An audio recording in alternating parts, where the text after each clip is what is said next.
So how important is it for us to capitalize on this moment, make sure that we make the best product possible? And because now eyes are on us, but maybe not all eyes are on us, but eyes are on us now. So It is crucial. If you're a fan of anything, of any, Filipino idea, I'll make it that broad, right?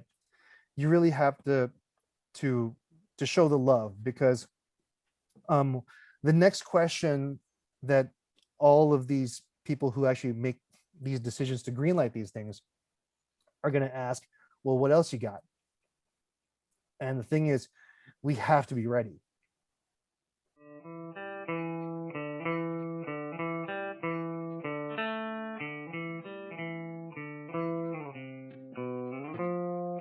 welcome back to the Comics Cube, everyone. Today I'm joined by Keith Sicat, local Hey, Filipino filmmaker. What's up? hey man, you're just here, hanging. Just here and hanging. You love comics. I kind of do. It's a bad habit, Tell me about it. What made you a fan, and who was it? Who was the spark? Who was the sport? Okay. First of all, I think I was always drawing as a kid. I actually have no memory of not drawing. Okay, that's how far back it goes. I have absolutely no memory of me not having something in my hand and making marks on something, right? And I think what got me, of course, cartoons and things, but I still remember one of my first comic books. It was like a Flash comic book. I think it was drawn by Carmine Infantino. And I remember, getting onion skin paper and tracing it, right, as a little kid on the floor. Pre-crisis Flash, it's definitely Carmine Infantino. Yeah, way before, because the crisis blew my head, and I don't even know what's going on after that. I was like, wow, too much stuff for my little kid brain. But that's how it started, and I actually remember the first time I convinced my dad if I could get a comic book from the grocery store. They're still on the grocery racks, right? In here in the Philippines, and it was an amazing Spider-Man. And the crazy thing was the splash page was him half-masked, like French kissing Felicia Hardy. Okay, The best.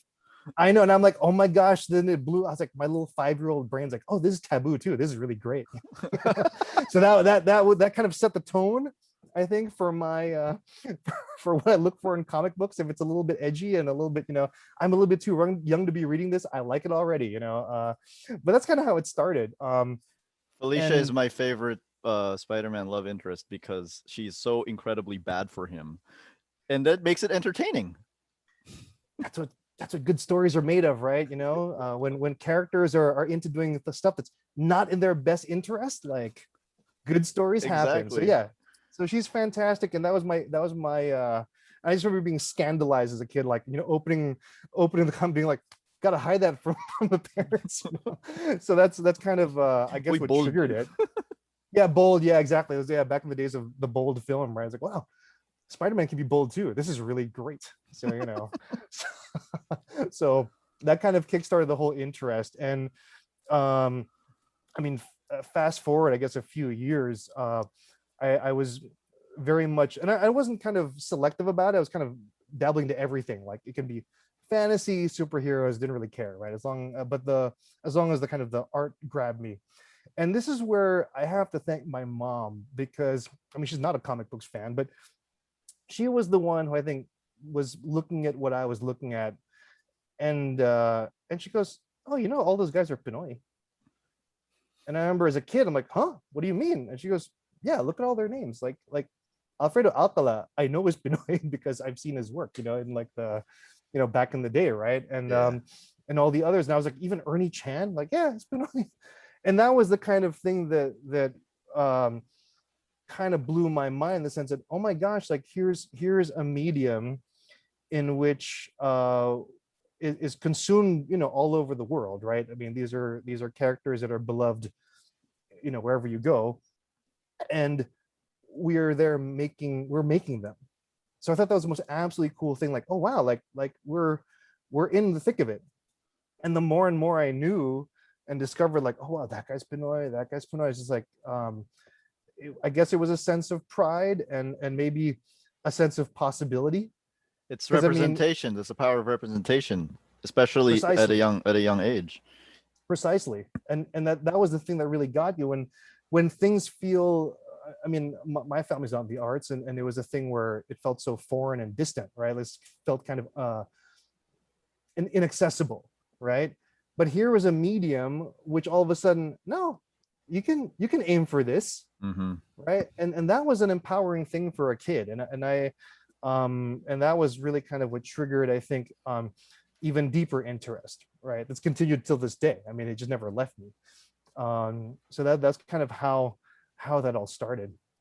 Do you have a favorite artist, Filipino artist, let's say? There's too many. I mean, they're and I discover new ones every day, you know. I mean, I think what happened was, well, let me just say, like, if we're going back to, like, childhood, years, right? I think I definitely was amazed by Alcala because of it's like The he detail. drew the detail and the lushness and the gesture work, the anatomy, everything about it was just so, like, amazing, right? And then the other cool one was, like, that was, I think, in the beginnings of Will's Portacio as well, Yeah. right? He was still doing, I think, the Punisher. Yeah. And I remember thinking, It's like the mid 80s. Yeah. yeah, mid 80s, right? And I got this Randy, I remember it was like, I think it was copied from a friend. He, like, I mean, it was really mangled. It was like, the guy didn't love comic books, right? So this mangled copy of I don't know what issue number it was, but it was Punisher fighting Daredevil. That's what I remember, right? And and when I looked at opened the page, I'm like, Portacio, that guy's definitely Pinoy. That dude's definitely Pinoy. And then so you connect the two, like, okay, you have, Alfredo Alcala doing this fantasy stuff, and then you have Portacio doing, like, straight up superhero, but with realistic elements because of, the realistic guns and stuff like that. It's a real world story, or set in the real world, right? There's no spaceships or anything. Then it was kind of like, wow, we can run the gamut too, and Yes, we can. that was really cool. And that, again, those were the amazing discoveries that you make, and when you start connecting the dots, um, and even some guys that, like, that I would appreciate and I never even knew were Pinoy, like, even later. Like, I remember when Laniel Yu was coming up and, like, starting to kick butt, right? Yeah. I remember Lionel, you kicked butt from the beginning. yeah, His well, first exactly. assignment was Wolverine. Wolverine, he was fully formed, right? Yeah. It's astonishing. And I remember mentioning this to a buddy of mine in yeah, we're just hanging out, and he goes, Neil, he's my classmate. He used to play It's like, oh, StarCraft with some of my friends. yeah, see, there we go, right? Weird, right? It's the University of the Philippines fine arts connection, right? He's like, oh, he's my classmate. Like, really? he's he's Pinoy? And I go, yeah. So again, all of these things, like, through, I mean, if I got into it in the mid 80s, right, as a kid, and then it's going through the 90s and even to the 2000s, right? It's kind of in our blood and our DNA. I think I think it's part of it. It's like there's something very, very, our history of comics goes back quite a long way. So it's I guess it's implanted in us somehow. You ever hear about the story of when Alcala first went to the States, I think, to talk to the editor of DC? No. Um, it was, they interviewed him and they asked him, how many pages can you do? And he goes, like, 40. It's like, 40 a month? He's like, no, 40 a week. And then they go, okay, well, does that include backgrounds? He's like, yeah. And then they give him a DC comic, and you don't understand. It's got to look professional. It's got to look like this. And he goes, oh, 80.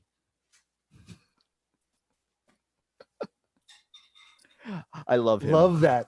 That's all. Yeah, I mean, right there. That's why Alcala, I have a very, very big sweet spot for Alcala, and that just proves it even more how awesome he is, right? So that's a great story. He's like, oh yeah, this do it faster. What is your preferred storytelling style, though? Because I know we connected because you binged the Bill Sienkiewicz interview. Yeah. And when you're a fan of Bill Sienkiewicz, you must like a variety of styles. Yeah, that's why it's hard to pin down, though? man. Well, I think if there is a preference, I dig the ones that are trying something different. Let's put it that way. Whatever it is, right? because I remember that time when I first saw it. Was I didn't get Electra Assassin, but I saw it, right? I remember thinking like, and I thought you're a kid, you have no money. I thought you were gonna say you You're- didn't get it, as in you didn't understand it. 'Cause oh, I I still don't didn't get, understand it. I don't get it either right now, but I get the art, no, but it I, was one of those things where like it pops out, right? It's like there's no comic book on the shelf when you go to the store that like, especially that, what, 86, right, when it came out. yeah, um and it was actually the one that I kept on going to my friend's house because I had a copy of his Daredevil graphic novel, Love and War. Love and War.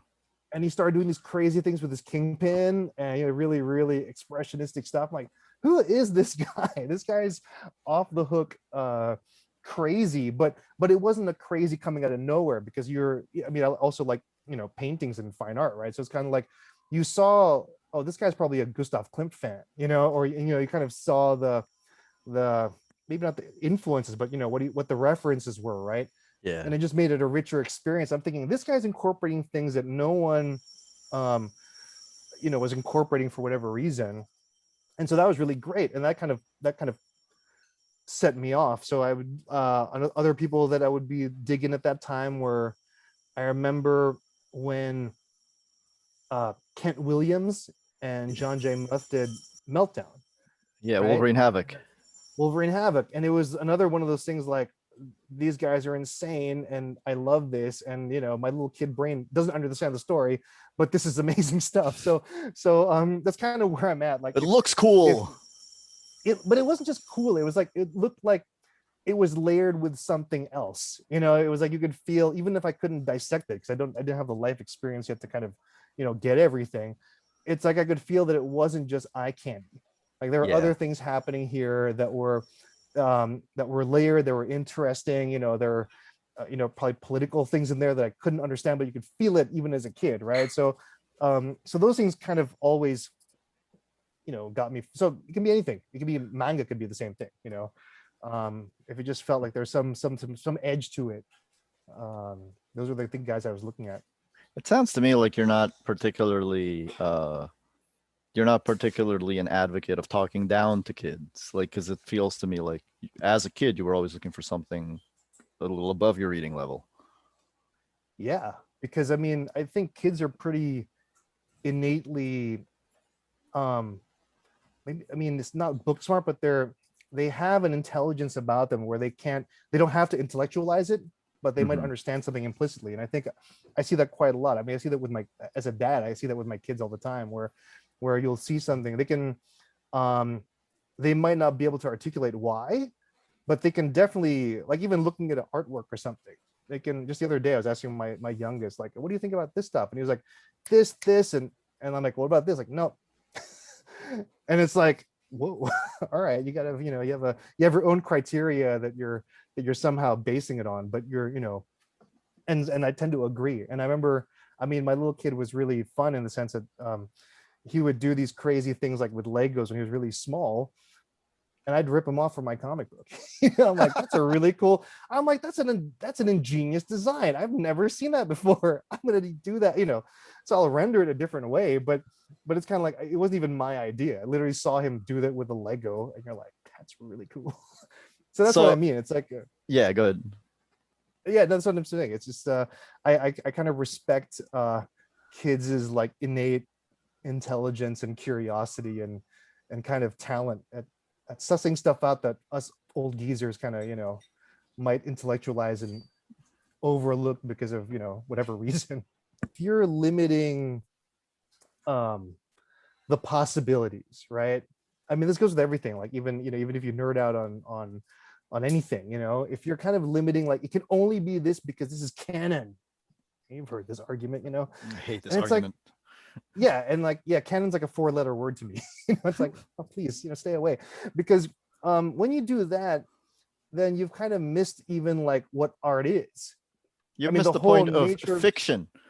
Of fiction, and just even the arts. I'm even making it broader because that negates everything that's out there. Like 99% of the stuff that's there available, you've just negated it by doing, by imposing those rules, right? So So I think it's very, I mean, especially I'm a creative, so it's kind of like what do you call it, I flinch whenever I feel that, you know, the porcupine aura spikes of, you know, of guys who are like that, who are really like, you know, they're really clutching, you know, they're white knuckling on every little idea, and clutching on this. It's like, you know, you can let the thing breathe, and that's also how you know the idea is good, because it can morph, it can change, it can adapt, it can evolve, and that's exciting. Because I if you know know. what's going to happen, it's kind of boring, right? It's like, you know. That's something that I've noticed whenever I'm doing these interviews, when I'm we're hardcore fans. The difference between hardcore fans and writers, a hardcore fan will see plot holes and they're gonna want to organize everything and everything. Where a hardcore fan will see a plot hole, a writer or a creative will see a story opportunity. Yeah, yeah, you're seeing a branching path, right? Yes. It's you know, things are not set in stone. You actually want to go into those in between spaces, right? I mean, maybe that's where my interests lie. Like, I want to go to those in between spaces I haven't seen a lot of, you know. And that's kind of where, that's why I fell in love with those artists I mentioned. That's why, um as a kid, when and especially because I love taboo stuff, I mean, when I started discovering all the European comics, right, all the, you know, all the racy stuff that like no kids should be seeing. But I'm like, this stuff is actually genius. And if it wasn't just for like social, you know, Norms, yeah. norms, and it's like, if you remove that filter, these are pretty amazing things, and should be celebrated, you know. So I'm not prudish about this stuff, let's put it that way, right? European comics are amazing, man. Yeah, I love Like, it. And they constantly also just blow my mind. I mean, it was one of those things where, I mean, there's also dating myself. Like, I was collecting pre-Wizard, before Wizard existed. There was this magazine, quarterly magazine called Comics. I don't know if you've heard about it. I've heard It's about it, but I the missed it. Okay, yeah, because it was the same guys who did like Starlog and whatever, all those other kind of high, they're really nice, you know, magazines, right? Yeah. And the journalism was really great. Like, there was no snarky writing. It was really like, it wasn't opinion driven. It was really very journalistic and really in depth. You had these massively long articles and on a plethora of things. And there was those things where I started discovering too. You'd start hearing names, right? You'd hear Moebius, you'd hear, you know, Yeah. Manara or something, and then the one name I kept on hearing was this madman named Jodorowsky, Oh, right? yeah. And then I kept on hearing his name, but I would hear his name crossing spheres. Like, he would be coming from comics and then cinema. I'm like, same guy? Must be. How many guys are named, you know, Alejandro Jodorowsky, right? And then when you discover the things, I mean, to this day, I will always revisit his work just to, like, you know, kickstart the neurons, you know, because it's always, I mean, every 5 pages of his comic book, even 5 minutes of his movies, right? Your brain's just kind of exploding with possibilities.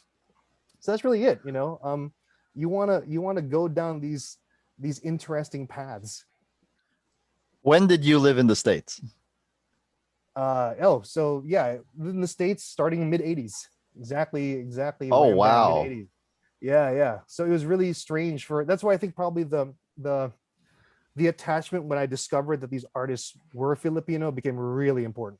I mean, Okay. because you're divorced. I mean, I was not home, you know, and it's really weird because I mean, I'd say I spent quite a bit of my life abroad, you know, and in the States, but it was a strange thing where it felt like you had a feeling that you were a visitor. It's strange. And I never kind of got over it, you know. It's, I mean, I have a lot of American friends, but it was a thing where there was something, I don't know, about a feeling, or you know, something in the ether, right? That Yeah. you knew you were not a part of it, which is fine. But it was just kind of like, it didn't feel like home. So whenever I refer to home, it's really, you know, Philippines, Yeah. right? When did you come back? Even I came back at the very right before the first Comic-Con. That's my peg. It was right before the very first Comic-Con at UP, at the Bahay alumni at UP. So you were in the States for about 20 years. Yeah, give or take. Yeah, give or take that, because I studied in the UK as well for college, so I was really away. It's but that's my point. But by being away, you're clutching at every single thing that reminded you of home, however you got it, right? So So here's my question for you, Keith, mm, regarding that, because I think I know how it feels. I was away from home for 5 years, so nowhere near 20, but yeah, I think I know how it feels. But I think, especially when I'm looking at the reactions sometimes for Trece and everything, mm, like, most of the Filipinos are like, Pinoy pride and everything, and yeah, then some just don't really get it. Like some don't understand the cultural importance. mm. How important is seeing something representative if you're living abroad? It is. It's like a lifeline. It really is. I mean, I think sometimes I wish people would just chill out a bit, and like kind of step outside your own experience, because um with Tess, or even other characters, that they're coming out that have a Filipino background or whatever, right? If you're, especially if you're a minority, and you already are clutching at straws for any kind of um not even validation, but yeah, you're right, it's like representation, just to see, um something that is of you in some way, even if it's a small way, even if, I mean, it might be superficial even, right? Those things are huge, because it resonates with you, and it brings you to another place. I mean, I'll give you maybe it's a funny example, but I remember when Will Sportasio was in on X-Men, Yeah. and he drew the Filipino flag on for the splash page on Colossus's leather jacket, the back of his leather jacket. And of course, I mean, we all know Colossus is Russian, right? It didn't matter, He still had it had makulit, right? It had Yeah. a funny Filipino word there, And I was like, to do that, in like the most mainstream comic book in the world that time, was something really exciting. And I think, and you hang on to that stuff. And it just shows that maybe the dream of celebrating difference might actually be real, right? I think that's something that's important, because I mean, human beings are so divisive in general already, right? Yeah, we are. And yeah, and but these things, I think, are little beacons of hope that not everyone is like that, and if you just kind of give it a little bit of space, it could be cool. And the other thing too, it's kind of, I mean, I don't want to, get maybe too much into like specific characters, but I mean, some will might not like, example, turning a character into like a minority character. It's like Yeah. whatever, it's fan service, whatever. But it's kind of, look, there are so few wins in the world. There are so few, okay, and there's so few far between, that you just take it. You take the win. And here's the thing: it's up to you what What to to do do with with that it? win. Yeah, Yeah. because like, it's like if you're in a fight, right? If you're like in a fight and there's an opening, you don't say, well, I wish it was this opening. you know, you take the opening that's there, right? And you attack it from that point. So that's part of the thing. It's whatever, whatever, even if it's like a little sliver of space, don't look the gift horse in the mouth. Like, you just take it, you can claim it, you can still transform it, right? That's Yeah. still in your hands. um and it could actually be good, and good things can come out of it. That's my point, right? Even Yeah. if for whatever reason, or whatever, might be a completely mercenary choice to do something, but even if the mercenary impetus was behind it, you can still, You can still do something you good know with it. yeah, Yeah. exactly. So I think with Tressa as an example, I mean, I'm really praying to God that people really back this thing, because it's freaking exciting. I mean, how cool is it to have, I mean, the A team of the world working on it, right? On an indie Filipino comic. That's just beyond, I mean, this is the dream. It's happening, guys. How would you have felt if you were still in the States in the 80s and a show like this came out? I'd be wigging out, I'd be completely wigging out, and dragging all my friends to it and stuff, Exactly. It's I'd be it's hosting a really, watch party. I'd be telling everyone to come to my place and watch it. yeah, if it was in the cinema, like, I'll pay for your ticket, Yeah. just watch this thing. I mean, and it happened. I mean, that even and that has happened every few years. But that's what I'm trying to say. Like, because I mean, I'm dating myself, but because I've seen how huge the gaps are between these opportunities, if people don't rally behind it, we lose. And we I lose like agree. a decade, or we lose at least a decade. I'm not kidding. Like, it's a decade that you've lost, maybe even more. I And agree. Yeah. right, so So hopefully. to the people watching this, I'm just gonna tell a story. Wonder Woman 2017 was a huge movie. One of the reasons it was a huge movie is around 13 years before that, Elektra and Halle Berry's Catwoman came out. Both bombed, and Hollywood decided that the reason these movies bombed is not because they're bad movies, which they are. It's because because the leads were women. Yeah. The And you hear that quality is today. not a metric for a Hollywood executive. Yeah. You hear that today, man. I mean, you can go to any like executive meeting, and you'll be shocked at the reasons thrown at you on why it won't work. You're kind of like, it doesn't really connect, but okay, believe what you want. Yeah, It's it's so dumb, but yeah, quality is not it's not a thing for Hollywood executives, is it? They don't care if a movie's good or bad. If they did, Transformers would have never made it to 5 movies. oh yeah. Let's not go there. I might just be like, this is that's a deep well, to drown in. So So, yeah. Keith, you came back right before the Comic Con. What you love comics, so what brought you to film? Okay, so well, let me backtrack, right?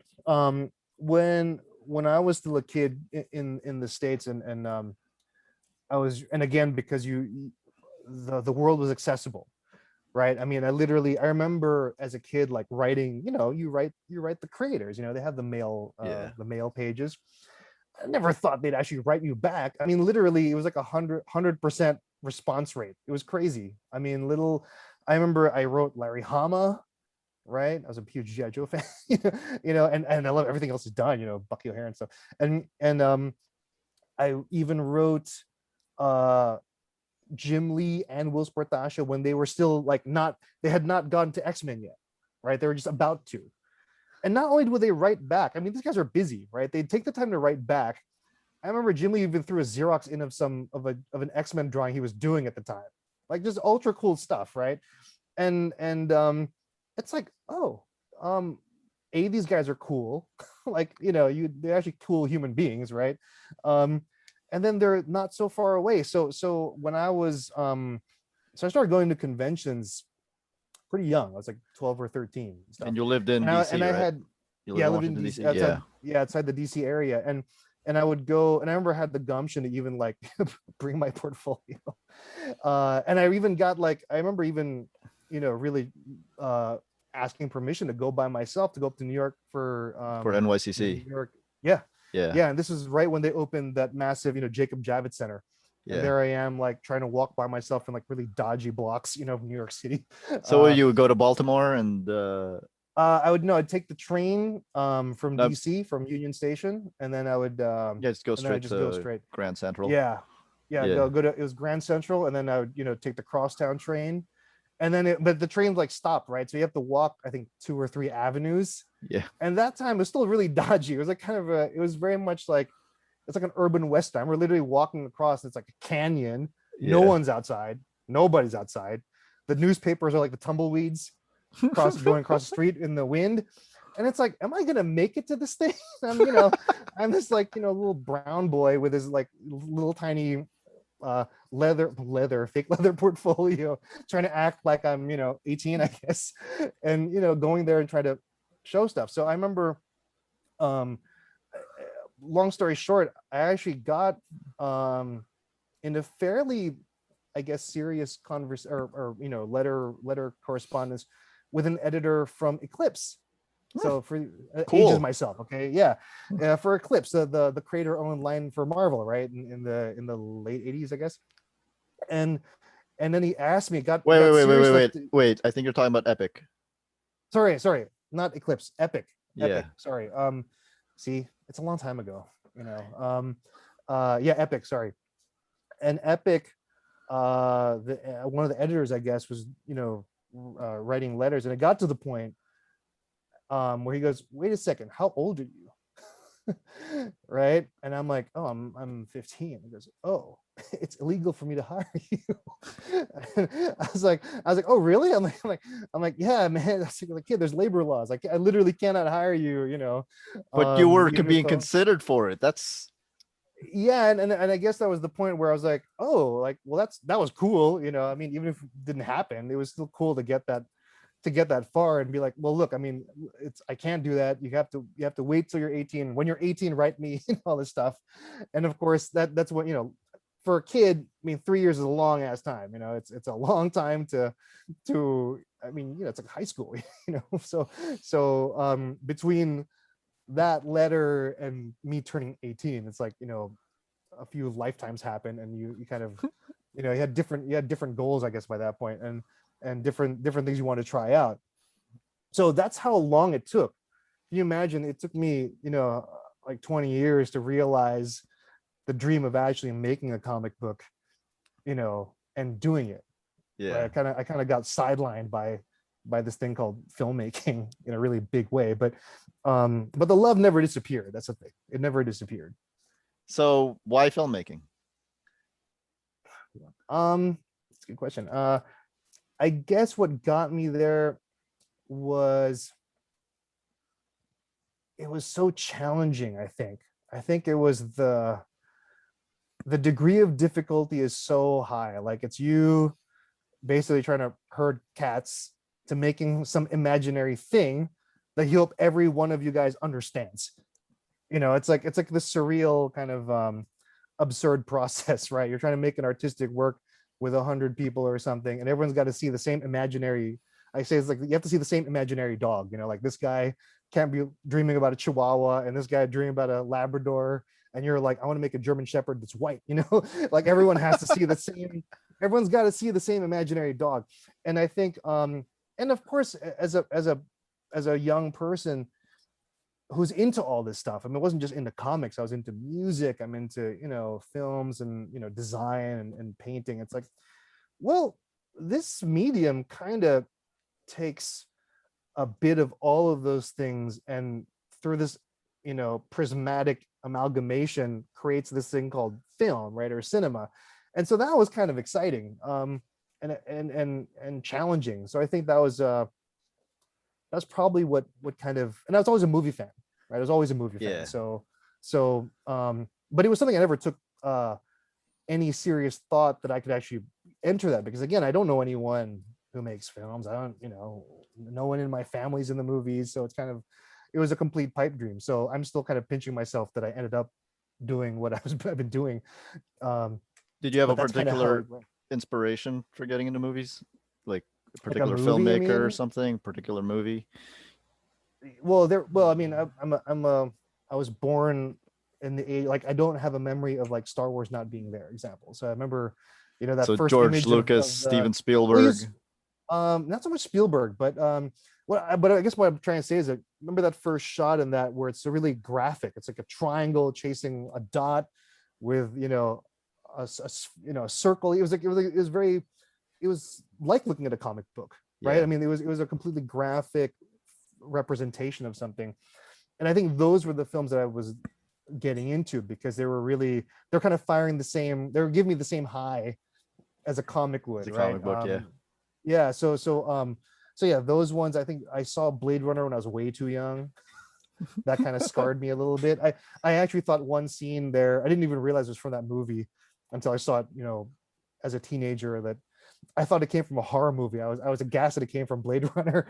But Blade Runner was like a Ridley Scott's interpretation of a graphic novel, and Yeah. he said that, and so you can see, oh, like, even in the films, like, you kind of, I enjoyed the ones that had a strong design sense, regardless of whether they were, a genre film. So anything that was really visual would really, just, I get my rocks Yeah. off on that. It's pretty cool. You I saw Nightmare on Elm Street when I was like really little. To this day, I can't watch a horror movie because it just will not scare me. Oh, see, yeah, Right. it's yeah. Is that the one with the dogs with the weird faces? I can't remember. Might be. Like, I just know I was traumatized. So now I watch a horror movie and I'm like, this is nothing. Nothing compared to that, right? There's Yeah, nothing. yeah. But Sometimes it happens. sometimes it happens. I know you're a big fan of Dazed and Confused. Just gonna bring this up. I know this is called the Yeah, Comics Cube, but if I can bring up Dazed and Confused, I will. yeah. Dazed and Confused by Richard Linklater. I remember it very well because like true like there's method actors, there's method viewing, I guess, being a method audience member. And I remember totally, you know, yeah, I'm gonna let the Go whole ahead. world know this now. I I think we know remember, what you're talking about. We know what you're gonna get. yeah, We know what you're gonna say. because yeah, I literally skipped, I think, a finals exam to go watch that movie. Were there Sorry, substances teachers. involved? Uh, Actually, I don't think so. It was the high from actually playing hooky was probably enough. But that was, I remember that very well. It was like, and I remember thinking after, like, God, that was the perfect movie to do this with. It really was. Yeah. It was amazing. It was kind of your life met the fiction, although it was decades apart and all this stuff. It's like, wow, this is like, it was an experience. So yeah, Dazed and Confused, pretty good stuff. Linklater, more than anyone, I think, like takes mundane dialogue and just shoots it so well. He's amazing at it. I don't know what it is. Like, if I were to say what happens in his movies, I'm like, I have no idea what happens. Nothing happens in his movies. But Right, nothing that our usual criteria of what something is, right? I mean, that's the other thing too, like where like the famous thing is, like, the movie sucked because there was no plot or something like that, right? Like, you've yeah, heard that a million times, and you're kind of like, you're kind of missing it, because plot isn't story. no, it's not. Yeah, It's not the same, and people will always go to that argument that, oh, this comic book was bad, or this film was bad, or this book was bad because the plot sucked. And it's like, you kind of miss the story. If some of those things are really good, and it happens quite a lot. There are some stories that are incredibly simple, and I mean, plot wise, like, yeah, events that happen are very simple. They're not intricate, like, I don't know, like some spy movie that's really, folding in on itself, and those kind of, it doesn't yeah, have to be like that at all. But it's what it's talking about. That's the story part. What's it yeah. saying? What's it expressing? That's the story. The Who cares if the texture, plot is right? simple? Yeah, Yeah, the the texture, texture. the craft. Yeah, I mean, and it's not even the craft. I mean, the craft is even later. It's like, literally, what are these artists talking about, right? Yeah, And how are they expressing it? That's what gets me excited. Like, they're expressing it this really strange and unique way. And then I mean, sometimes that's why sometimes I'm also guarded about my opinion, because I think your opinion might be the most dangerous thing for a creative person, because you might reject something that, if you looked a little bit beyond your knee-jerk reaction, you might actually dig it. I mean, I'll give an example. As a kid, I was not a Kirby fan, oh my right? god, everyone, all of us. Right, yeah, we didn't get it. We're just, we're right. And then now, me being, old geezer me, I'm like, oh my god, like, this is This guy is off the mind-blowing. hook. He's mind-blowing, he's genius. And I think it's, so that's my point, right? Like your knee-jerk reaction, like, I don't dig, I mean, I don't like how he renders, why does he render like that, whatever it is, Faces whatever are too argument you have. square.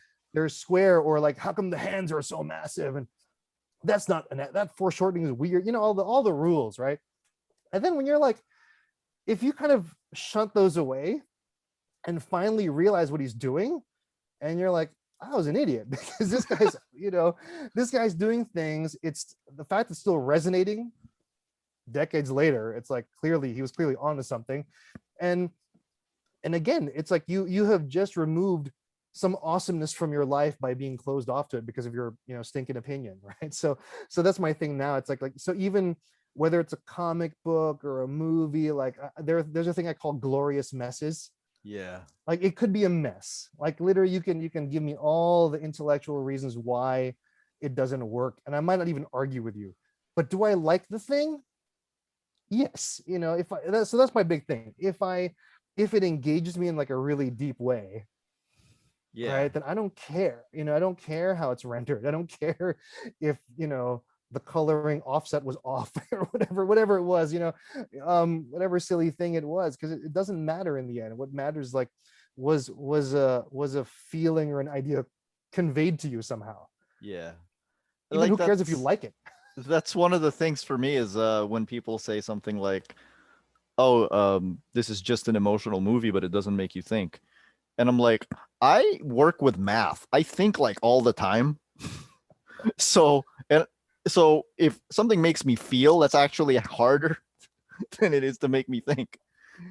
And Right. I don't understand why that takes a back seat to something that makes you think, you know? Right, and it can be something else too, like, because I love experimental stuff too, like a real, and that's how much more intellectually like nerdy can you get, right, if you're watching something experimental. And it's all about form and and concept, right? But even that stuff too, because as long as it's tapping a part of your brain that, or that you Something. might, yeah, as long as, Yeah. yeah, if it's sparking something in you, who cares, and I think, and even people that I admire, when I start researching about them, and you realize, oh, the reason why, like, let's say some musicians, right, the reason why everyone thinks they're so fresh is because they don't look at what everyone's looking at. They're looking at the maybe the traditional art of some foreign country. They're looking Mm-hmm. at some obscure experimental thing that no one is talking about. And then they don't ape it, they metabolize it, right? It comes out of them Yeah. how they would do it, and then it becomes magic. And I think that's part of the thing too, where the act of metabolizing something, um is a wonderful thing. And I think that's what you also get this a lot, where people are saying nothing's original anymore. You've heard these arguments like, why can't you do something original? Like, well, if you really think about, you know, art in general, it's really about remixing stuff. It's like, you wouldn't have, your imagination is wild, yes, but you wouldn't have that without having been exposed to what you've been exposed to. It's It's just literally coming. standing on the shoulders of giants, right? Right, right. And you're standing on shoulders of giants, all this kind of humanity that's gone before you, and you're just channeling that stuff. And that's a beautiful thing. But you're channeling it through you. And that's what Yeah. makes it original. The Right? It's not a, originality is your perspective, is that fair? yeah, I think it's Yeah. the originality is your articulation of something. Oh Right? I think yeah. it's because that might even be like, because example, like, it might, your skill might not even reach what you're aiming for. Right, that's what I mean, like your ability to articulate it that way at that point in time, becomes the way you do it, and that's what becomes original too. So it's that's magical stuff. I'm gonna talk about a couple of films you made. One is the Komikero Chronicles. What drove you to make it? So the Komikero Chronicles is basically the history of comics in the Philippines. What drove you to make it? Yeah, well, I mean, that was a few things. And it all went back to my mom telling me that those Pinoy artists were doing all those comic books, right? It was kind of the thing where, if I could convey the excitement to my 10-year-old self and tell my 10-year-old self, there are even more cool people, cool Filipinos doing comics, and they did even more cool stuff than you ever knew because of where you were at. That was kind of one of the seeds, right? Like, how can I make this documentary for my 10-year-old self? And it just so happened, it's all about timing too. Like, at that time, I mean, Jerry Alangilan was still with us, and Yeah. he had just restored. I'd been following him as he was kind of slowly restoring the Coching books, right? Yeah. El El Indio Indio, right? El Indio. and Lapu And I Lapu. was, yeah, yeah, right. I Yeah. think Lapu Lapu wasn't even done yet. I think he was still in El Indio Yeah. time, I think. And following his journey on that, like, what, like, this is really something to share, because I never knew Kuching growing up outside the Philippines, right? For Yes. most of my youth. So it's kind of like, wow, this, and his art is amazing and mind-blowing. And I couldn't believe how kind of ahead of the curve he was. I mean, he was drawing this stuff, way before. I mean, he had the Marvel style, I guess, even way before Marvel did, in the sense of like how to do the gesture drawings and the anatomy, and even his layouts. Like, he was doing these amazing things, and he's really literary too, right? I mean, the way he writes it's really amazing. Oh my God, So super deep Tagalog. I Yeah, have it's like reading Shakespeare, right? It's like reading Shakespeare. I need to get the I have to thesaurus read his out. stuff with a dictionary.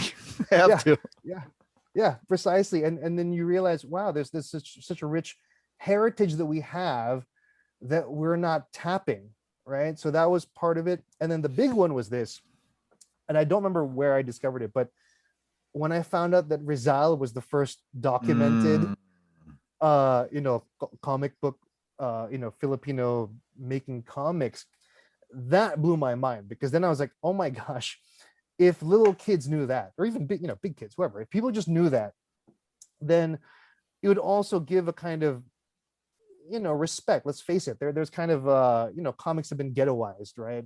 yeah. In how people perceive it. I mean, in whatever country you're in, I feel like, so maybe Japan, maybe, Except but Japan except Japan and and France, mainland Europe, I think.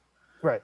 Yeah, Yeah. yeah, the continent, uh except for those cultures, like, it's really ghettoized. And then I realized, if people would know that our national hero, who was known as being a Renaissance man, but he was not above making comics, it was not beneath him, right? In fact, he used it to communicate, I mean, a tortoise and the monkey, right? He was sharing, he was writing that for, I think, a foreign publication, right? He did it in Yeah. comic book form. So when you see that and you realize, okay, our heritage of comic books definitely goes at least as far back as Rizal, and he wasn't snobby about it, right? He's not being a snotty, intellectual about it. Then maybe this will also help people realize it, give the respect that the medium is due. And I think when I was doing that documentary, it was a confluence of things. I mean, remember, this is before Coching was named for the National Artist Award, and I knew people who were actually part of the process of awarding the National Artist Awards. And I remember my mother-in-law, she's a sculptor, and she goes, "Oh, Kaching's been there for years. Like, he's always in the short list, but always getting, the gatekeepers would always kind of limit that, right? Would Comics prevent that aren't from, real art. it's not art, it's for, whatever reason. Who cares what the reason they use, right? But it was amazing that he got it just as we were finishing the film. So that was Nice. really crazy. That was like, that's one of those poetic things that happened, that the universe conspired, that, oh, like, what you were doing was actually, like, timely, and exciting too, for that reason. So those are really things that were really enriching, that were beyond. I mean, you don't go into those things and expect those things, right? Especially with a documentary, but it happens. You covered that particular controversial selection process in the documentary, but you did not take a stance yourself on that particular thing. Would it I be safe to assume that you were in agreement that the person who got it before Koching should not have gotten it? Absolutely. I mean, I think this is my thing with whatever you're making, whatever piece of art. So that turned out to be a documentary, right? There was very much, I didn't verbalize it literally like me on screen, but I think in the way that the film, it's cut together, and the arguments that are presented, I think it's pretty clear where my sentiments lie, right? And yeah, and that's why you pick. That's why even if it's a documentary, you cast your subjects, right? You cast them because you kind of know their position, and so Yeah. instead of me imposing it, right? Because I also want to give space for. I also respect the audience, in the sense that I don't want to dictate to you how to respond to this thing. I want to afford you that space, because I'm an audience member. I don't like it when someone's shoving something down my throat. I want to come to my to that conclusion myself.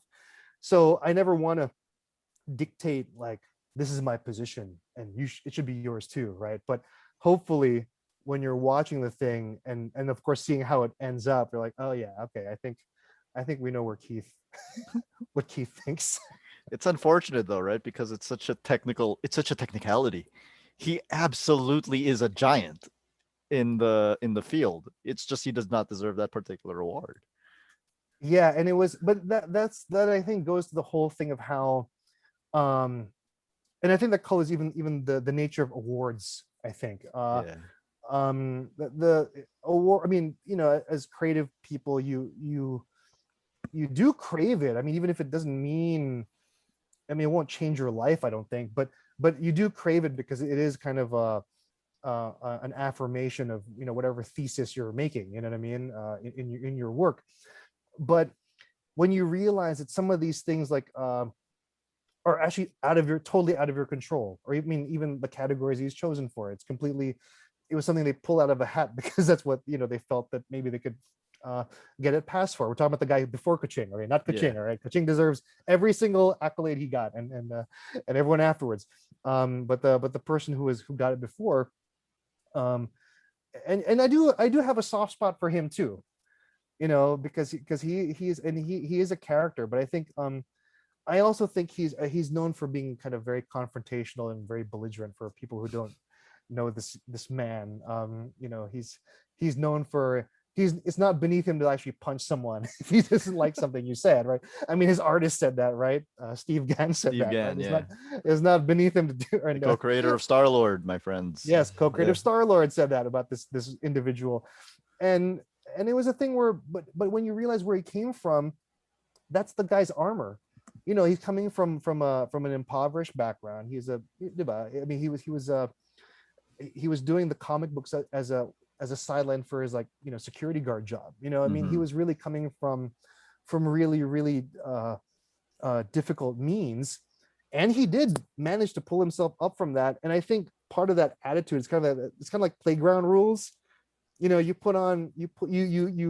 you look this way, you play tough just so you don't have to deal with stuff, because you're actually, yeah, you can actually crumble at any second, you know. Yeah. And I have a feeling that that's kind of where he is. So he's put, you know, all this armor, even his look, right, even his the way he dresses, yeah, the way he wears the shades all the time, all those things are kind of part of the armor. So I do feel for him, and credit to him too. He came to the premiere. He sat through that. He sat Wow. through that onslaught, and I remember it was very funny that after I called him up along with some of the other people who were clearly on the opposite end of the argument, to come up, and he was brave enough to literally come up and talk into a, you know, it's not his choir, he's not preaching to his choir in this cinema, and he still got up there, and I mean, agree with him or not, he was brave enough to get up there and be there for the whole Q&A. That is something.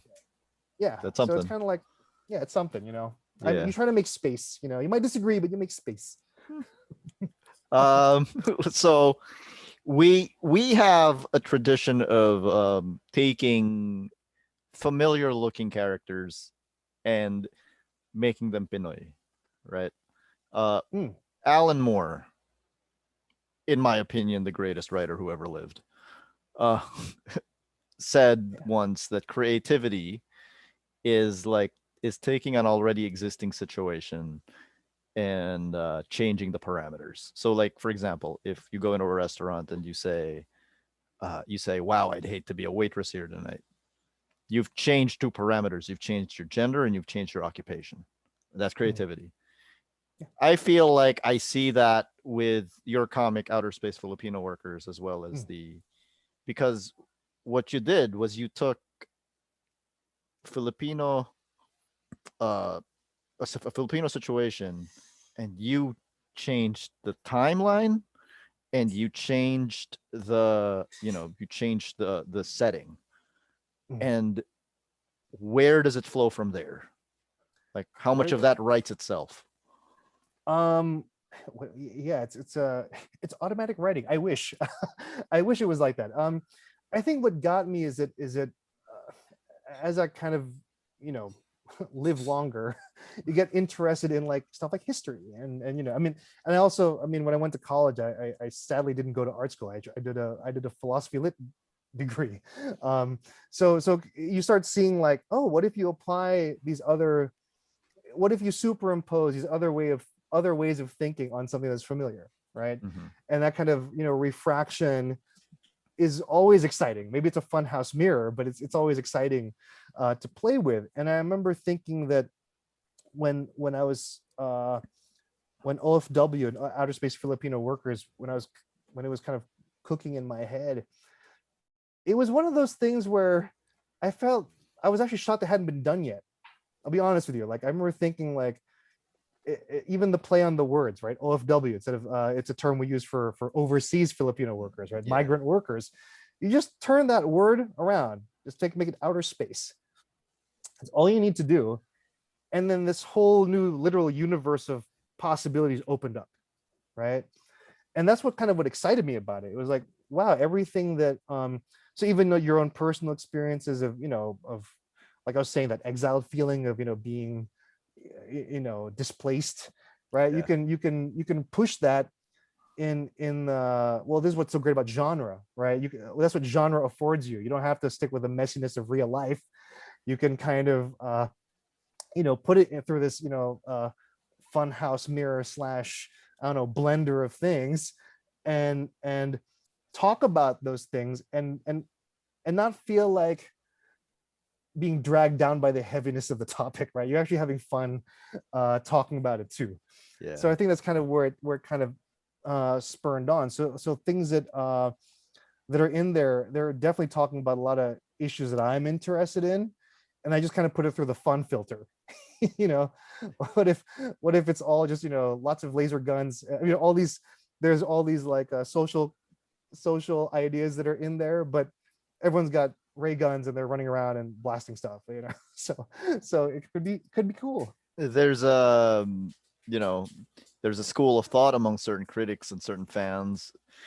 I like to call them adolescents, but who believe that genre is not reflective of reality, and is therefore genre is not it's not true literature, true art. These people just don't get it, don't they? They're missing out. I mean, frankly, they're missing out because these are the same guys who'd probably laud, Greek mythology as like, being the source canon. I'm like, well, what is that? Yeah. It's some Greek guys going crazy with their imaginations and refracting all our human foibles. And I mean, it's very melodramatic, right? all the Greek myths, and just putting it through this kind of filter of amazement and fantasy and all this, and that was the genre of their day, 2,500 years ago. So yeah, you're kind of it's I feel bad that they're missing out. I won't lose sleep over it, But it's the same thing for me when people say something like, oh, it's nothing, it's like it's not real literature like Shakespeare is, and I'm like, did you have any idea what Shakespeare was like back then? He was like, the masses loved him. There were dick and fart jokes in his plays. Yeah, there are a lot of green jokes in this. I mean, there's a lot of euphemisms, and in Shakespeare, it's as foul mouthed as any R18 movie. So it's there, and even as pop culture as it gets. Yeah, and people kind of forget that even classical music. I mean, Mozart was kind of, he was making movies. There was no cinema yet, and he was making these operas where the masses would enjoy it, and it's kind of. So it's only now because of the 100+ years that have elapsed there where, oh, that's so idiosyncratic, and oh, that's so proper, and you kind of put it on this pedestal. I mean, it deserves to be on a pedestal. It's amazing, but it's you kind of put this this false equivalency of this is art, art in quotes, art with an H, AHRT, it's art, right? It's and it's silly, and I think that's why I don't want to discount stuff. What I mean? Like if you see something cool and you dig it, that's enough, and be open. I mean, growing up in the 80s, I was when, like, remember those days when hip hop was still not considered music? Yeah. Mm-hmm. I mean, they're like big famous musicians literally saying that's not music, and I'm like, that's stupid. that's of course it is, right? So yeah. Which by the way, those big famous musicians, somebody said that about their music, right? That's the way. That's the way of things. yeah, and those guys just keep on doing what they're doing. I mean, that's the other thing too, where we're talking about earlier, like how you can be kind of this esoteric thing, and then slowly you become a part of the fabric of culture. I mean, I give an example. We're talking composers. someone as arty farty as Philip Glass, the minimalist composer, right? Yeah. I mean, I think he's doing movie scores for, I mean, he did a horror movie, I think, right? And then he Hmm. did of course he did a Scorsese movie. And I think he not do Fantastic Four? We Did won't talk he? about the quality. We're talking about the recent one. Fan The Four Stick. the Fan Four Stick, yeah. Yeah. I actually think he was I remember seeing a credit in the trailer. I'm like, Philip Glass doing the score for this? That's insane. Whatever comes out is gonna be interesting, right? And Oh, that I mean, movie. at least musically. But yeah, we'll not talk about the movie. Let's not go there. It It's had all the you know ingredients though, Keith. it did, which is why it was so upsetting. Because it had everything going for it. And yet, but Actually, that's that's the a good alchemy. question to ask you. How hard is it to make a movie? It it's oh God, what do you You could have all the it's like ingredients like that one, and it would yeah, it's still. alchemy. It's alchemical. You can have all the ingredients and it still won't work. Or conversely, everything's going wrong, right? Like everything, I mean, because you can't control everything, right? I mean, I remember thinking like directors must have it easy because they can control whatever they say rules. And you realize, oh my God, that was the biggest fallacy. That was the biggest misconception ever, because you're actually at the mercy of everything. So yeah, so it's just a miracle. For me, it's a miracle that anything gets made, frankly. So whenever anyone like starts like being snipey about stuff, it's like, okay, it's kind of like, I had a friend who was in the army. He said something like, that's like a civilian talking, meaning like you don't know what was happening on the day on the ground, right? Yeah. And it's like, in an ideal world, yes, but those ideal circumstances are never what you have. And everything is about making the most of what you're given. That's what it's like being in a fight again. It's like if you see an opening, that's what you take. It's not your choice. And that's kind of what's difficult about it, but it's fun as hell. I mean, it's one of those things where it's kind of, I guess, it's like an addiction where it's probably unhealthy for you at some points because of the amount of like kind of stuff you have to go through in every single project, and every single time you do it, it's like you're prototyping, Yeah. right? You don't know, right? You're not following, or at least for me, like you're not following a model, or your only reason why you're doing it is because you don't know. You're actually curious what the outcome will be. As a um filmmaker, knowing how many people work on a movie, knowing the alchemy needed to make a movie, how do you feel about the continued success of the Marvel Cinematic Universe? that's where I think Kevin Feige's like absolute genius, because he's somehow been able to herd like thousands and millions of cats into this cohesive thing. And that's what I'm trying to say. I think that level of forward thinkingness, right, which I think is atypical of most of mainstream thought, because usually you're really only thinking about box office returns, and how to perpetuate that, and however you perpetuate that. And he's constantly, I mean, who knew that Guardians of the Galaxy was going to become a movie and be a franchise? I mean, that's kind of, I I mean, who know. knew? Who knew, right? Really, who knew? And he keeps on doing it over and over again, right? He's I mean, even the idea of taking, you establish something like Thor, and then on the third one, just throw that out the window. Just go do, to give the keys to the kingdom to someone as wild as Taika Waititi, right? And let him do what he's gonna do with it. That takes a lot of guts, and I think also like editorial vision, that you're picking the right guys Yeah. to get you excited too, because they're gonna bring it to a place where you never thought it would go. So that's what I'm trying to say. It's and again, we're always talking about being canon, right? Like, I mean, Yeah. those movies are not canon. You just accept it. That's the difference. Like, you're just accepting it because has the Marvel stamp. So you're accepting what they're giving you, carte blanche. You're not questioning these things. But in terms of like, does it really follow the comic that it came out? No, of course not. You know, um, My even favorite superficially, even the costumes. my favorite thing to say about Ragnarok, when people were like, when people were saying like, oh, Thor would never be this funny. And I'm like, have you seen the one where he turns into a frog? There's Right. no, you can't you do that live action, you play it straight, it's gonna be funny. It just Yeah, is. they're brave enough to put Howard the Duck in a Marvel movie. I mean, it might be a cameo, but who cares? The There's fact they're brave also enough to put him there, you know. he also like I feel like they luck into a lot of stuff too. Like just it may and that's just the synergy of like having been at it for so long. But like WandaVision was about grief. They filmed it before the pandemic. It turns out it's the perfect show for the pandemic because it's about grief. It's like, how do you do this? Here's I don't know. I think there is something, and I think all creative, all artists, I think tap into this thing, and this is what's also alchemical, because when you're doing something, you can't see the future, you know what I mean? But I think it's like if you can dream, if you can imagine something, and you're given the inputs that you have, and even if you're doing it logically, like you're like for even when we did the film version of OFW, I mean the sister project on Alimuom, right?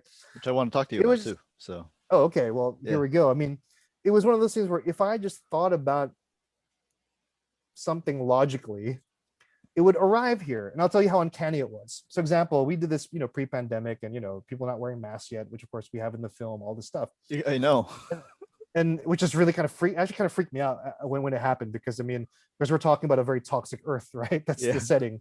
And I'll tell you, it's very interesting when we were talking to one of the University of Philippines professors about what we were doing to get access to the lab to film in. I remember saying, I didn't even finish the premise. I just said like, oh, it's about the future and the earth is toxic. And then he finished the sentence for me. He finished my log line for me. And he goes, oh, you know what's going to happen in the future? We're going to be going underground. Well, and he's like, oh, you just basically told me the story. That's what we're doing. Oh, great. And so all of a sudden you realize that when you align in this way, even if it's speculative, it's not like it's coming out of nowhere, right? It's just you're kind of reading, you might be reading the bones, but like it's from there, something is reflecting in there that is real, right? And you're just interpreting, and you're kind of interpreting your inputs and coming up with something. So I remember we did that, and then a few months later, Taal volcano blew up, and we're all wearing masks. And I remember I was wearing masks when I was walking around in Ortigas, and thinking, God, this is really uncanny and creepy. Yeah. And that happened Me even too. with when I did with Woman of the Ruins, where it's a storm battered island, right? I remember like we were doing that, and literally I think 5 days before the premiere was when Yolanda hit. Oh my God. So it's really kind of creepy, and I'm not, I'm not saying you're clairvoyant, but what I'm saying is that if you're sensitive to this stuff, right, your brain naturally goes down these paths, and the paths are less fictional than sadly they're less fictional than you expect, right? That's kind of the creepy part about it, because you're hoping it doesn't become this. You're doing something as a caution, let's say, right? You're doing something like, if we don't, and then it happens, like, it's too late. It's too late now. I mean, I quip. It's like, oh, we were apparently doing a documentary. We just didn't know it, and you don't ever want that. It's kind of a thing where you don't want that. And I mean, so the dystopian future that we're talking about, I mean, for me, I might have been talking about our dystopian recent history, but then you realize, oh, it's our dystopian present, and it's like, and that's happened. Even other things that we've done. Like I remember when we did this animation for Japan, it was pre-2016, pre-election, and the whole premise was about an extrajudicial killing. Oh God. That was the trigger. And I remember when the trailer came on, and I remember the Japanese paper, I think it was like whatever, the Asahi Shimbun, it's like, wow, these guys are so like up to date. It's kind of like, well, actually our reference was actually a few years ago. It's depressing that it's still happening, and it's worse now. But the point was, it's like it's that's what I'm trying to say. Like you're constantly, even if you're using genre, you're still constantly, if you're doing your thing right, you're still kind of refracting reality, right? So that's what I also say to people who discount it. It's like, well, you might discount it, but I'll tell you something why I think some genre pieces last. It's because I think your DNA understands what you're talking about. Yeah. You might think that the reason why people are watching something is because of the laser guns and the spaceships, and the laser swords. But if you realize, like, oh my God, what he's tapping into, what the filmmakers are tapping into is something historical, or Yeah. even current events, is just put through this funhouse mirror. That's actually what's getting you. Lord of the Rings came out right after 9/11 in the US, right? So Yeah. like these are things that were really deep. But here's the thing: when you analyze it, right? Example, let's go back to 77 or 78 with Star Wars. People don't realize that in trivia, George Lucas was the original guy who was supposed to do Apocalypse Now. Oh wow, I didn't know that. And I'm not making this up, it's actually in books, is he wanted to film it during the Vietnam War in Vietnam. And of course, like, Warner Bros. Like, you're nuts. That's how bonkers George Lucas is. He was that gung-ho about it. He's like, I'm going to shoot it almost like a documentary, very method, he's more experimental than people give him credit for. And then of course that didn't happen. And he asked himself, well, what about that story did I want to tell? And his point was, I want to tell on how a completely underfunded, small group of idealists can overcome the most well-oiled industrial, military superpower in the world. It's possible. So you tell me where his sentiments lie, right? Exactly. And he was really commenting on the Vietnam War, and that has continued on for all the ones that he did. Okay, for all the ones that he did, when you start realizing, oh my gosh, everyone always says that they stormtroopers and stuff. It's clearly, talking Not about the at least thing. about the aesthetics, right? I'm Yeah. like, yeah, aesthetics is one thing, but if you look at all the prequels, guess what they're talking about? It's about a chancellor becoming the dictator. Oh, gee, I've heard that before. Mm-hmm. The Yep. world's kind of paid for it, how many million Jews paid for that, right? That's that Yeah. story. So that's what I'm trying to say. Like, there are these things that I think your nervous system might recognize, your conscious brain might not recognize it, but that's actually what you're tapping into. That's what's resonating. It's It's like how Casablanca, which is about the US realizing that they need to get involved in the war, was released like 5 days before Pearl Harbor. right, Right. uncanny, right? Really uncanny stuff, and it's beyond, it's beyond, and you can't plan that. I'm sure Of course. they weren't chatting with some guy in the State Department, hey, what you guys doing, we'll release it, in time, right? But yeah, that's what do you call it, like kismet, right? You can't Yeah. plan those things. I mean, and that's also a movie that was hell to make, apparently. Yeah, So and look how it, look how it turned out. It was yeah. okay. And It did a pretty good job. so tell me about Alimuom. Like, why did you take Outerspace Filipino Workers and set a movie in that universe instead of adapting the Oh, the right, like a comic straight itself? adaptation, Yeah. like a straight well, it's, oh yeah, maybe I'll back it up.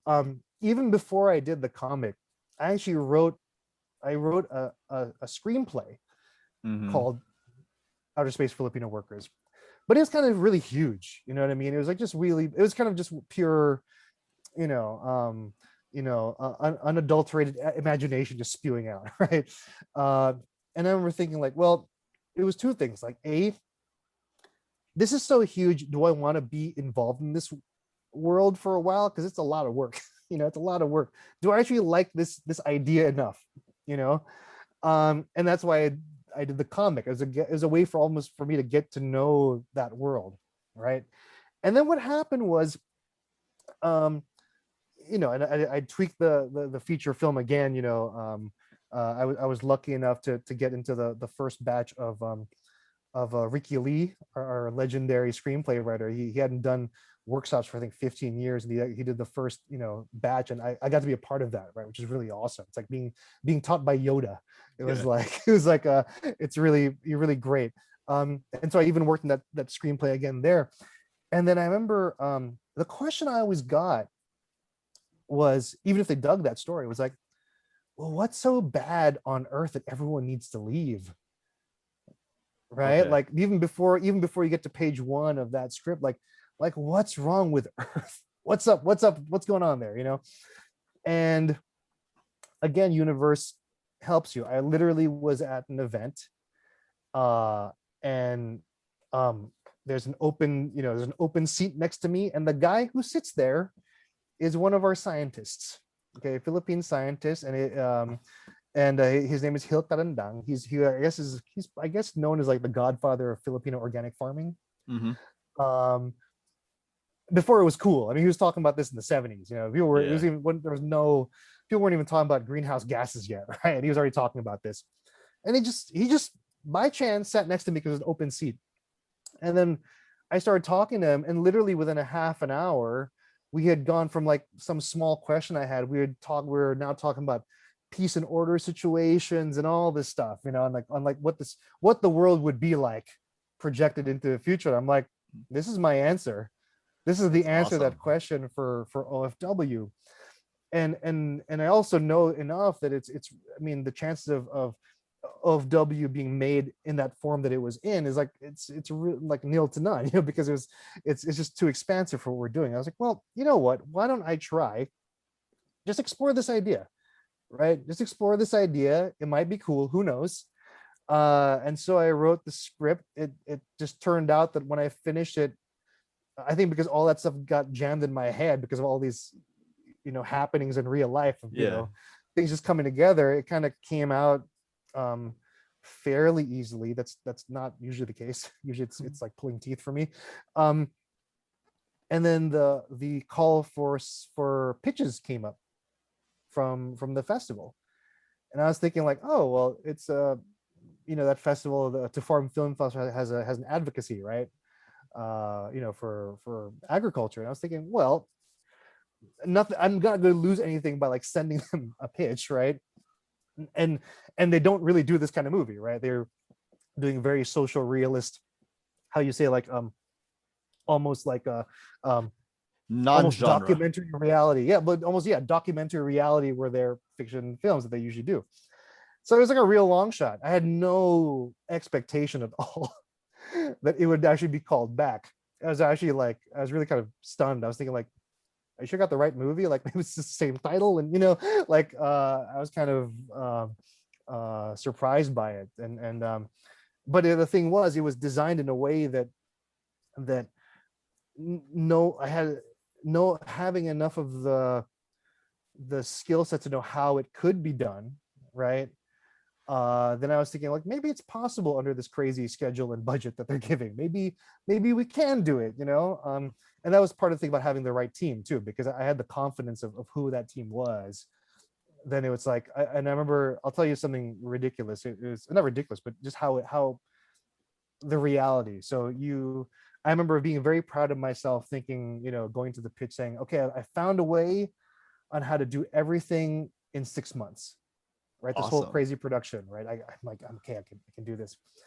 And I go there and I present, and they go, this is great. Can you do it in less time? Oh wow. I remember thinking like, why would you want to do it in less time? like this already, I was like, for context, like if you did this in another country, it would be like years and you'd be doing this and all this stuff. And like, yeah, but the cinemas are booked and we can't change the date. And you're like, oh my, and there was one of those moments where you're like, I have to really, like, if I say I can't do it, I lose the chance, right? I love this story. But it's the reality. That's what I'm talking about. Like, if that was the thing you weigh, like, do I give up the opportunity because I'm scared of a deadline, or do I say, screw it, I have the team who can figure this out. They're smart people. Let's just figure it out. Like, we now know the Yeah. parameters. Okay. And then we'll just take it from there. And I was confident enough with the team, be like, and it was a quick calculation. I'm thinking, yeah, we can do it. But I mean, I was saying like, but we, XYZ has to happen, but we can. And I mean, it was skin of our teeth. I tell you, I know I probably lost a few years I'm serious, like doing that thing, because it was the first, I mean, just to explain to you guys how much of a relay race it was, because it was so tight. The VFX team literally was working a month before we'd shot anything. Interesting. And so you're hoping to God that each part, so there was no, usually in films you kind of split up, we have your pre-production, your shooting and your post. And this one, it's like they're all going to happen at the same time, and Oh hopefully wow. triangulate, and we're all going to meet each other at the end at the perfect time for it to come together. That's And crazy because when I was watching the movie, I was like, these VFXs are not something that I normally see in Filipino stuff. we can do Um, it. We just need to do it. We just need to plan it out. That's I mean, that was the difference. That was the thing, and that's where I think the experience, having done some animation, and like, I'm not an animator, but I mean, like, knowing the process and yeah, knowing what needs to happen to make that thing happen. Then it's like, then these are our givens. Like, if we know this is our schedule, then this is what we're gonna do. And because we know that's what we're gonna do, you guys start working now. Like, literally, after we got greenlit, I called the VFX. I'm like, you guys are starting now. Everything we were talking about theoretically, just start. And like, great. And they're like, and they're full steam ahead. These guys are like, they're geniuses. They're wizards. They really are. And they also, and so they knew how to do these things. And that's why I feel bad whenever we kind of talk down about our own creative works, right? We're always criticizing them, like, they're this and that. That's why you feel bad whenever, you know people kind of, talk down and trash talk stuff, because again, if you gave the same parameters to the best ninjas in, Hollywood or wherever, they do they would, comparable work. yeah, they would do Yeah, comparable work, or maybe throw it in your face. Throw the schedule in your face, like, well, it's suicidal, why would I even say yes to this? So that's kind of that's the tension that you're battling at all times in whatever creative field that you're in, sadly. absolutely. It's a great film, Keith. I told you I'm not really a film guy. So I was watching it, and then I was just engrossed in the whole thing. Like I was really engrossed in this world that you built. So my Wow. question is, when one, how can people see it? And two, when will we see more? And three, how can people read Outerspace Filipino Workers? All right. So on the movie front, it's actually, I have no control on its distribution, sadly. So you kind of have to, well, you can, if you like the Alimuom page on Facebook, we always update it whenever we have like a screening or something, or an airing. I mean, because even for me, sometimes I'll find out, like, oh, it's being aired on cable tomorrow. I remember I got a You don't notice, like, know. literally, yeah, they don't tell you. I mean, you just made the film. Who cares about you, right? You don't need to know. Yeah. And you find out about these things, and you're like, oh, okay. And you kind of scramble. So that's the thing. We're trying to get it onto more platforms right now. So if you guys make noise, that always makes producers move. That's what I'm talking about. Tresse, make noise. You gotta show the love, because that's really what they listen to. So that's one. Your guess is as good as mine when the next time to get to see it is. uh but hopefully there'll be more. And in fact, I'll tell you, when the pandemic hit, I actually realized that was the purpose for the film, because we were able to screen it a lot, for actually, as like kind of fundraising. Actually, there was a lot of fundraising activities that were done for like film workers and things, and I was happy the producers allowed that to be screened, Yeah. to raise money for people. So that was really, I was like, maybe that was the purpose for that film. It was like that was its actual, social utility, right? That it could actually help out in some way, uh, during the first, months of the pandemic. So it was screened a lot. It was screened even in the U.S., on the, like, the cyber screenings. I guess you'd have Yeah. um, I don't know how you call it, whatever. So the you have a small audience watching it streaming online, at a festival, right?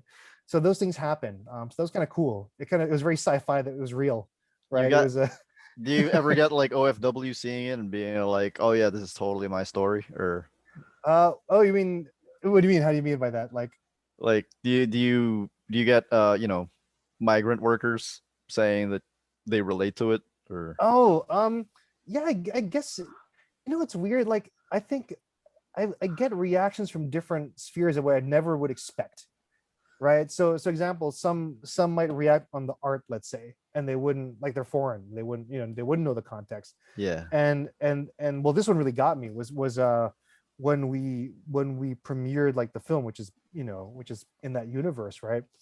um a gentleman came up who was of the age where he would have been, I guess, a youth during the first days of martial law, Hmm.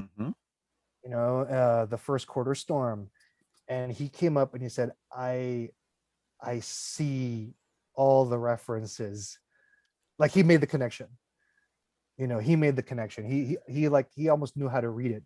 And some of the older, yeah, and all the older people who were like, who were, again, were used during that point, like they're coming up to me with historical things like, do you know that whole, the whole rice, the special DNA rice thing in the 70s, right? They're developing those all related to the regime as well. And it's like, oh my, and I didn't even know that before I made the film. And it was like they were coming back to me and saying like, oh, it's already happened. you know Incredible. right, and it's like, yeah, with using mutated forms of crops, right? And this already used. And then I was like, oh wow. So it's an education for me too. So that's kind of what's interesting when I think that's what I'm seeing more of, the people who I think um might know the historical context that it's reflecting, Yeah. and then they come back. That's really rewarding, because it's like, wow, you think you're hiding this stuff, you think you've done your job and kind of like, you know hidden it in there, and they're like, no, we see it. So that's really cool. I mean, Yeah. that's really rewarding, actually, when that comes up. And even the political quips, like some guy would come up in the Comic Con and be like laughing at a certain part because of the like the recent political scandal that happened, and is reflected in one panel only. Like, we just literally like say one word, and this guy came up and was laughing because he totally got what that was poking making a dig on, right? So Yeah. that part's fun. Is the comic available digitally for people, for example, in other countries to be able to see it? Yes, it is on. You can get it for free when you go to PenLab. So PenLab is an amazing portal now for a lot of independent, and even older works. I think the Coching stuff is there. They're slowly uploading some of those things too. So it's a really great way to kind of see that the diversity of crazy ideas that Filipino comics creators are making on their own stuff, right? So it's there, and you can see that first bunch of I think we collected because when he was released for the cons, it was like in an anthology form, uh, Yeah.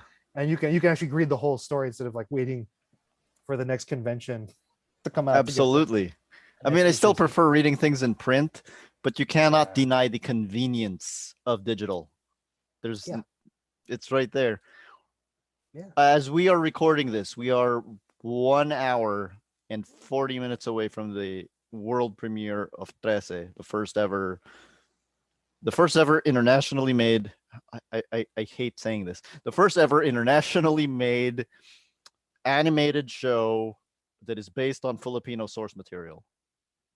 That's There, indie. that's That's indie. also indie. That's Yeah. also indie. Um, how like I think we've both already talked about how important it is that this thing has to succeed. What is it that streaming platforms, production companies from around the world can look to Filipino source material for? What do you think it is that we can give that nothing that is unique to us, but that the world can benefit from knowing? I think it has to deal with our like historical reality, right? Because we have kind of been colonized by you know west and east, and depending on what decade we are, we're still Everyone. culturally, yeah, we're still culturally under the yoke of of Hollywood and stuff. I mean, um and I think this kind of understanding of that is we are different enough in the sense that I mean, I hate to say it, like, yeah, like we're exotic enough for the world, but again, because we somehow share some vernacular, right? The vernacular of some things, it's like they might not get everything, but they can kind of feel it out and relate to it somehow. And I think there's something also relatively new, because uh in having had the privilege to kind of see been exposed to like pitches and what things are happening right in that world, you are seeing how the personal voice of people is becoming very important for even commercial companies, Yeah. right? They actually want the authenticity of the voice. It's no longer enough to have a good yarn, right? I have a great story, all this stuff, and all this stuff happens. My plot's really intricate, but they'll always be like, well, how does it relate to you? Like, why are you telling the story? And you have to be able to prove that too, like why you are attached. And like I said, like with OFW, like even if it is like this cosmic thing, the issues you're talking about are stuff I'm Very intimately, real. yeah, Very it's real. very real for me, and I understand them intimately. So it's not a stretch, right? Yeah. It might look far out, but it's not that far out. So I think that's what we bring. Besides the talent, it's clear that Pinoys just have a abundance of. I think it's also to our detriment because we're so used to having such a deep bench, like such a vast pool of talent here. We kind of don't appreciate what we have, and we don't have a culture of archiving. Not until they're gone. Not until they're gone, and or it's just too late. I mean, with the comics thing, right? There's no real archiving here, right? I mean, they're literally throwing the plates and the pages out after they've been photographed, or even after they've been printed. Chuck the plate, and it's a sad thing because then we have no sense of self, right? We have no idea where we're coming from, and we don't realize where we could go. That's unique to us too. That's also the thing that also I think why I felt so compelled to do the documentary, because you have to know that stuff to get to the next stage, Absolutely. right? If you don't know, you're just aping something but not really knowing why you're aping it, Yeah. right? So So much it's Nestor Redondo stuff that'll never be reprinted. Uh, yeah, it's yeah, crazy. and it's dramatic too, right? When you realize all the behind the scenes stories Yeah. of these things, like wow, that's really dramatic stuff happened. Like I thought they were just making drawing funny stuff, and you're like, no, they're completely engaged with the world and reacting to the realities of that world and kicking butt doing it. So that's what's also the glimmer of hope, right? I actually one of the things that I really liked about the documentary was because I wrote a whole thing about Filipino comics history on my website, maybe like 10 years ago.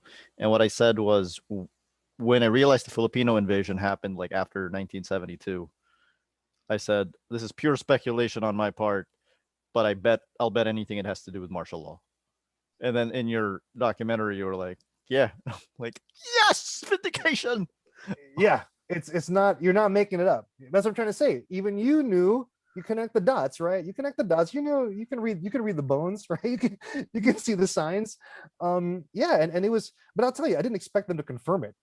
In Oh, talking yeah, to I did not expect that to happen where you have Coching's widow literally telling you he gave up comics because they were like messing with his titles and making him change stuff. And I was like, whoa, we lost how many years of amazing comics because of that regime, right? That kind of really hits you when you look at it that way. It's not like pure flight of fancy, it's not pure creation. It's like, no, the real world impinges on these things, and that's why those things happen. you know absolutely. Tell me something. I like to play the what if game. oh no. Um, there's an alternate reality where DC Comics shows up, tries to woo everyone, and Koching says yes. Oh, How do you think that well, world is different? wow. Well, in a weird way, I feel like it kind of did, because some of the artists that they got were definitely like influenced by him. You know what I mean? In the sense that like if we're talking about style, I think, and even guys like Alcala were kind of also stealthing stuff too. Mm-hmm. I discovered, I met Alfredo Alcala's son, and I didn't know. Well, I knew he drew like the He-Man comics, right? Yeah. I didn't know that he was actually part of the design team for the toy. And he was showing me these designs and be like, yeah, actually, if you look at it, like these little details are like so Pinoy, like the knife in the boot thing, like all of these little details, and they're kind of um putting these already, right? And I think about, wow, if we were doing it back then, And clearly we're still doing it now. You have these guys, I mean, I call it inceptioning, like sticking in the Filipino stuff in like Black Panther, that's totally awesome. Yeah, Anthony Francisco, right? Francisco. Yeah, Yeah, when he did that, and I remember thinking like, this is what we're talking about, because um and also, of course, I in speaking with him, he told me like, no, I've been a conceptual designer for 20 years. I've been pitching this idea for 20 years. Only now did someone approve it. And I was thinking, and in my head I'm like, yeah, it took the African American guy to understand. You know what I mean? There was this thing where yeah, it's a win because it's it's a a win. win. It's a win. And he got it. And that's why I'm like, hats off to all those guys who let, who allow this to happen, right? Who give the space, right? And that was awesome. So you're thinking we also have a tradition of sticking our Filipino-ness wherever we can, whether it's on the leather jacket of a Russian X-Man, or the design of a character, or now on a big budget Marvel movie, right? We have a lineage of doing this, so I think we should just take it and keep on going. I mean, even the animation, like Ronnie Del Carmen or all the Filipino guys at Pixar were putting like the Nipa hut, Yeah, right, in the backgrounds, or the sequence where the wife in Up is sweeping the floor with a listing thing, yep. like all these things, like, wow, it made it into the movie, this is great. So those are things to celebrate. Yeah, there's a sequence in Trece where she fights and there's a Walis Tambo. I'm like, yep, absolutely. You mean in the animation, you mean it's there? Yeah, it's there. Like she takes a Walis Tambo, she splits it in half, and then she uses it as an arnis. That's what I'm trying to say. Like, I remember seeing that the first time in a Punisher comic book, and I don't remember if it was I don't remember who did it. I mean, definitely I think Carl Potts was writing it, but Might have been Carl Potts. That would yeah, be I think it was Carl Potts. that would make sense.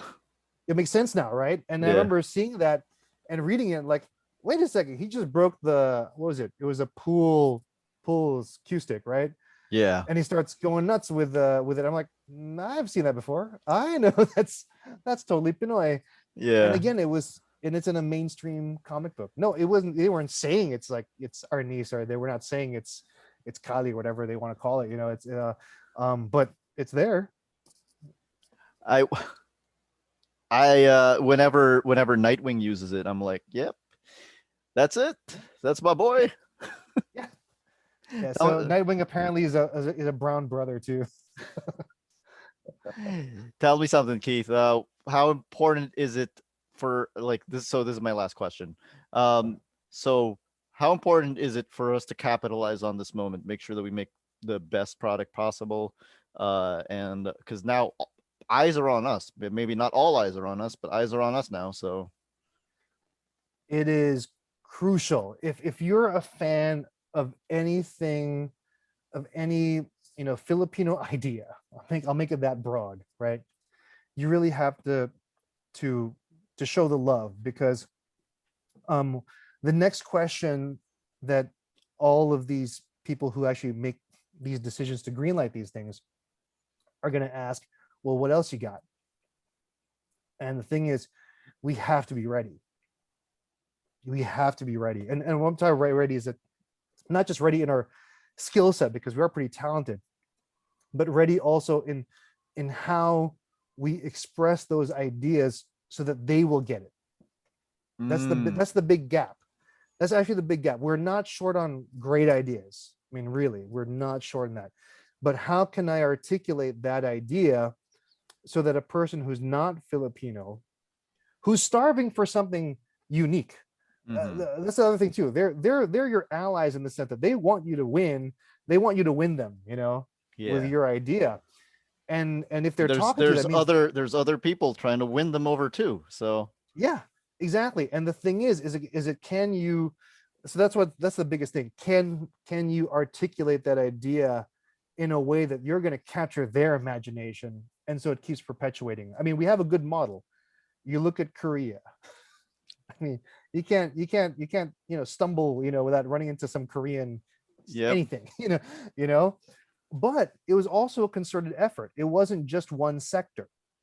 it was literally they have, even if you remove the government support, every sector in Korean, the creative world, was really about perpetuating, like, let's hone these talents, whatever it is, whether it's pop music, movies, whatever, TV Even series, food.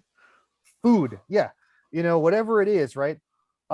We have to nurture this, and it's not like a get rich quick, next month we got our ROI. We're gonna be in this for the long haul. It's a marathon run. It's not even a 5-year plan, it's a 20-year plan, right? Mm-hmm. But they've stuck to it, and the proof now is in the pudding. The fact that you had a Korean film win an Oscar for not being a foreign film. That was For like Best Picture. for best picture, flat Yeah. out. It wasn't best foreign film, it was best picture. I'm like, and the cast one too. I'm like, wow, that is a moment. So the model exists. And the thing is, that's where I think everyone has to get off their, if they can get off their high horse for a little bit and just rally behind something, again, regardless of your opinion, right? Regardless of whether you're a fan or not. Because if Tresio works, the rising tide raises all boats. Mm-hmm. That's really how it is. And if we miss that wave, it's happened before. Sadly. I think a few times. And we always pay for it. Like, whenever I hear about stories like, we had this opportunity 15 years ago and we said no. Do you remember what this is? Yeah, it's an awful thing. It's like, literally, I think it was an animation. Like, I think we literally got asked by some big companies, like, how would you like to have an original Filipino cartoon on our network? You just have to make it up. And the reaction is like, oh, that's so much work. It's like, oh, we have to invest in that, we have to R&D that. It's like, no, we'll just keep on giving us your X-Men cartoons, or your Hanna-Barbera cartoons, because at least we know we'll get paid, whatever, all that stuff. And then you realize, oh my gosh, that's why we lost. That's what I'm trying to say. That's 15 years oh god, of down the Filipino drain. animation that we've lost. And of Flat course, out. the next time anybody thinks about approaching us with that, it'll be when the person who was rejected is gone. Like, Right. because now that person is now going to be like, I don't approach those guys. They're just going to say this. Yeah, and the other one too is that's really painful. And I had this experience, when you go to, like, these industry things abroad, because you're there, you want to promote the Philippines, right? And then someone go, oh, we're already there, we're not going to go back there. And you're like, what? And you're like, what? And then you realize, oh my gosh, whatever system you're working in no longer applies, but they've already been burned by it. Mm-hmm. You see, so to overcome that bad taste in the mouth, it's really hard. So even it didn't, and it's not even anything to do with you, right? It has nothing to do with you now or the country now. And yet, because they've had that experience, they're going to close that door, which is why these little things, when they kind of open, man, you got to celebrate it. Because, if you don't, it's going to be wrenched away from you again. And then everyone is going to be crying for the next 15 years, like, and not for lack of being ready. It's something outside of you, So that's what I'm saying. If, like, it might not even be about your concept. I'll take your analogy about opening a door, and I'll put it further. Once that door is opened, we're going to want to barge right in. But it's a door. You got to wait patiently for everybody to get in. So nobody rush. Just do your job. Yeah. And I think, and like I said, these are the things that you learn as you go along, where, you're a creative person, you're very insecure about a lot of things, you're always being judged, right? Yeah. And then when you slowly realize that sometimes things just don't happen because it's not the right time, and it has nothing to do with your idea. It took me a while to figure this out. Okay. And it happened. I literally had a pitch that was constantly it was always the bridesmaid, right? It was always getting, shortlisted, whatever, but never quite like getting it, and for years, right? And then I remember the last time that thing was pitched, and I honestly thought it was like the worst pitch I ever gave. I thought I was like not connecting with the guys there. I think they're like all hungry. It's like late, they all want to eat dinner, whatever it is. I'm like the 300th person they've talked to, whatever it is. So I thought it was horrible. I was like, literally needed comfort food after that pitch, right? But then lo and behold, a week later, they give you the call and be like, oh yeah, you're approved. And by the way, we're doubling your budget. Oh wow. And then you're kind of like, and I remember you're taking it back because you're like thinking, maybe maybe you called the wrong guy. Maybe someone else has the same title, because this movie isn't that, right? No, it's you. And then Incredible. you realize, and then you realize, afterwards. So again, so the news spreads that got approved, and I ran into someone who was in the very, very first committee that rejected it, right? Years later, and this person, he's passed away now. He's a director, and he said the first thing he said, he goes, "I'm so happy you're getting to make that movie now." And he remembered everything. He remembered the character names. He remembered the scenario. Awesome. This years after the rejection, and then you realize, oh, so if it connected with him, it was just like, it wasn't that the idea, was horrible or something. It just wasn't meant to be yet. Everything in its own time, right? Everything its own time. Yeah. That's what Tressa is too. Like it's a 15-year. It took 15 years for them to get here, and now that they're here, the door's open. People are watching, guys. So 2 things. Number 1, to the fans, our job is to support things. Yeah. Okay. But you, Keith, the way that you made it sound, having to be ready to express those ideas, especially to the people who are watching, to the decision makers, to the executives, sure sounds like a perfect spot to plug a class about pitching. Yeah. So I think you're hitting my advocacy now, right? For all the kids. So here's the thing. I again was not looking for it, but the universe opened a door, and the door was to teaching. I had never even thought about it, but I guess I should have, because both my parents are teachers. It's not like it wasn't a stretch, you know what I mean? So I now teach a course, a college course at iAcademy. And one of the classes I teach is actually sequential art for comic books. So they can spot a fanboy when they walk in the door, I guess, and so now, because I'm seeing that gap where there are a lot of really, really brilliant kids with some amazing ideas, and it's just like, we're so bashful, we're so self-effacing, we all feel like we have imposter syndrome.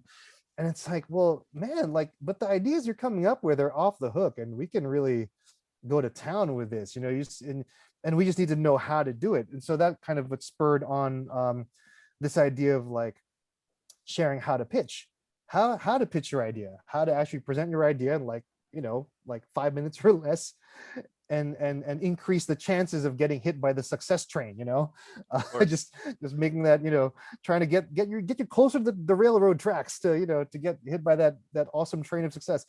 And again, the opportunity came where the school set up this new unit called the Vision Creative Unit, and that's the goal. It's like how to get the kids ready to not just develop their ideas and kind of like, really make their ideas blossom into the best thing that they can do, but also how to get that idea and share with them the possible techniques you can use to, again, increase your chance that someone else will understand you.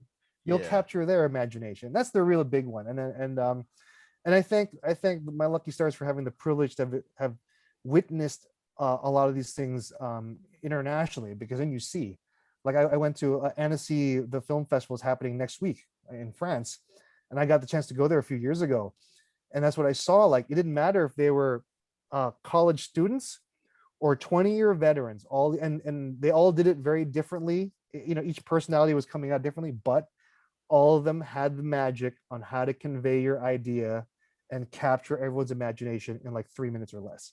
Yep. However they did it.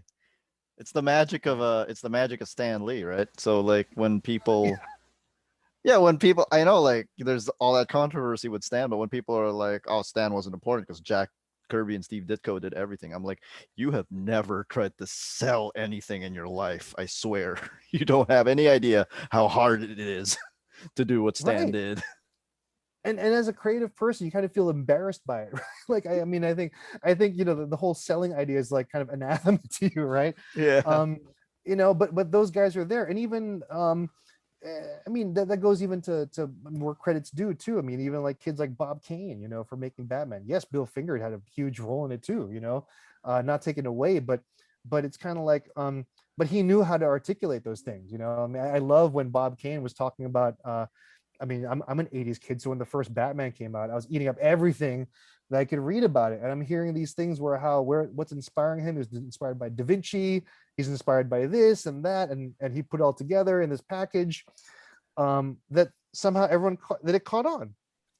And hey, like That's my thing when people are bashing Stan, and I'm like, you guys know Bob Kane still exists, right? I mean, everything you're blaming Stan for, Bob Kane did first and better. yeah, because his dad was smart enough to get him lawyers, at 18. Yeah, right. So that's exactly it. So it's not like it's nothing new, and I think that's the thing where if artists want to at least have a little bit more say in how your ideas are expressed, you kind of have to. That's part of the game, I guess. You do have to open yourself and learn that part. It's not something that's natural. I mean, I mean, that for me, pitching is the thing I actually is the one thing I hate the most. But it's like the reality is, but you have to learn how to do it and embrace it, because that's really how things get done. That's why you'd be the perfect person to do it, right? Because, like, I always say this, like, the reason Michael Jordan sucks at managing a basketball team is because it's so natural to him. He doesn't know what's going on in the minds of like his other players. So, or yeah, so like if you have to learn it, then you can teach it. If it comes natural, Einstein would not be able to teach physics, Oh yeah, right? exactly. And yeah, he'd be too caught up in whatever the next problem he was solving to analyze it, right? But yeah, if it's painful for you, if you've analyzed it, then at least and it wasn't, and it took a long time. I'm still learning this stuff. I think it's the other thing too. I think the learning never stops. Yeah. I mean, I'm learning new things every single day. I'm discovering things. I mean, that's why I love your channel. I learn stuff. I discover stuff from these other creators that you kind of look up to, and you realize you got something in common, which is it ain't easy for them too. And B, it's like if You you ever kind of just hmm? you ever notice how humble they all are? Yeah, and these guys Right? are giants, Yeah. right? I mean, I'm talking about, these are the guys that you were idolizing as a kid, and you're like, you feel just as fragile as any other artist that you see. But I think that also says a lot of things about artists in general, because I think um because the thing that you're doing is kind of an exercise in empathy, Yes. you're really vulnerable. Uh-huh. And that's what I'm trying to say. Like, that some people have armor, like some guys I was talking about earlier, they develop an armor to shield yourself from that, because it is constant. And I think that's the one thing. And I think if you lose touch of that, then you also, it's sad as a human being, like if you close that part of yourself off, but B, you also can't channel your job as a creative person. I If agree. you shut yourself off, if you're jaded, that's the one thing also that I get scared when I see young people who are so jaded with things. And it's like, you're too young to be thinking like this.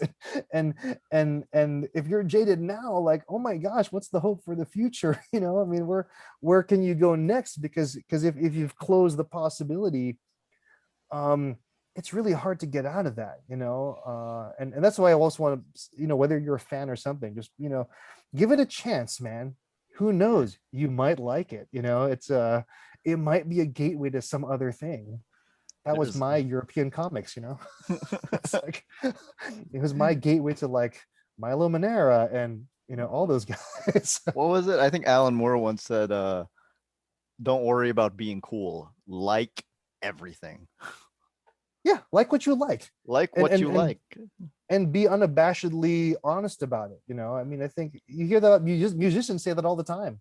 Absolutely, yeah. When you hear like some rock star or some punk guy, then you realize this punk guy listens to easy listening stuff and loves it. You know what I mean? I mean, that's a mind-blowing thing in and of itself, but it also shows you that if you're in the arts, you kind of know who's real regardless of what the output is, and Yeah. you can appreciate it. you Yeah. know You- For me, it was finding out that Eddie Vedder listens to Madonna. I'm like, yeah, oh, if Eddie Vedder can listen to Madonna, anyone can it's listen to anyone. fine. Yeah, it's fine. And I mean, and sadly, when they pass away, you realize all the covers come out, and you're like, what? That guy loved, Prince too, and then you're like, because you're a closet Prince fan, you're like thinking, oh my gosh, but if they like it, then it's legit, uh, things like that. And that's for all the arts. You realize that all these guys, I mean, people get really stuck in genre, let's say, like I was talking about classical music earlier, right? Like, Yeah. oh, but they only play classical, and then you meet the guy and that person totally loves R&B, or that person loves jazz. Yeah. There's no delineation. Like art is art kind of thing. It's either just good or not so good. I But if it's remember good, yeah. like in the late 90s, like just this being this really dumb thing where it's like, if you like rock, you can't like rap. And if you like rap, you can't like rock. And it was just this really dumb thing because like my favorite band ever is Aerosmith. Mhm. Aerosmith's Run DMC. career was saved by Run DMC. So I'm Right. like, I'm not taking a side in this. No, and I think that's also a thing where, I mean, one of my best friends when I was like in my days of like reading comics, right, was my African American buddy. And he was all, he was all about the hip hop, and I was all about the rock stuff. And there was no weird thing of like me sharing, doing a mixtape for him of rock stuff. He listened to it and he dig it. There was Yeah, no, there was nothing, and that's how I discovered like Public Enemy, one of my most favorite groups ever, and Redman and all these things. And you're like, oh yeah, if it's cool, it's cool. That's all, or if it's good, it's good. It's all you need to know. And if you're moved by it, that's all that you need. Who cares? Who absolutely. cares what who cares what people, stop worrying about what other people think. Yeah, I like think what you that's the other thing. like. It's Like like what you like. so there's some people who are like, especially the ones who like the 90s indie comics, the autobio ones and everything, Love Yeah. and Rockets and everything, and they'll be Yeah. like, oh, superhero comics aren't art. Ew. Ew. And then the superhero fans will be like, what is that stuff? That indie stuff is boring. And I'm like, what? Why can't you like both? I What's don't. stopping you? What's Right? stopping Yeah. you from liking both? Yeah. And that's what I'm saying. You feel bad because you're thinking you're negating a lot of amazing stuff and you're not enjoying it just because of this wall it's an artificial wall, right? It's a construct. It has nothing to do with anything real. Okay. It's what your group mates think, it's a peer pressure thing, right? It's Yeah, who cares, man? it's It's like, constructed by the opinions of other people. yeah, and that's dangerous too, because that also means that you constrict yourself, especially from the arts. The minute you start doing that, like you put up these fake walls for yourself. I Yeah, mean, it's sad. that's why I always loved Alan Moore, right? Because it's like Alan Moore was clearly a fan of literary stuff and is Mhm. also clearly a fan of Silver Age Superman, like on equal level. He's not saying one is better than the other. It's just like, I like this and I like this. Yeah, Boom. there's no snobbishness about it, right? I mean, that's why it was epiphany for me to discover the European comics artists, right? Like Moebius and all these guys. Like, there was not a thing of, there's fine art, let's say, like Van Gogh and all this stuff, and then the comics guys. Like, it's like, no, they're in the same breath. Yeah. Everyone understands that these guys are geniuses, and it's cool. And we're, who cares about the superficial differences of things, Absolutely. right? You Yeah. know? Yeah. So, Keith, this has been a great interview. I've had fun talking to you. Oh, Um, let's do this again sometime. will do, So, man. This is a blast. Thanks so much. It absolutely. was an honor to be here. Honor to be here. I'll put this up fairly soon. I'll let you know. Awesome. Rock and roll.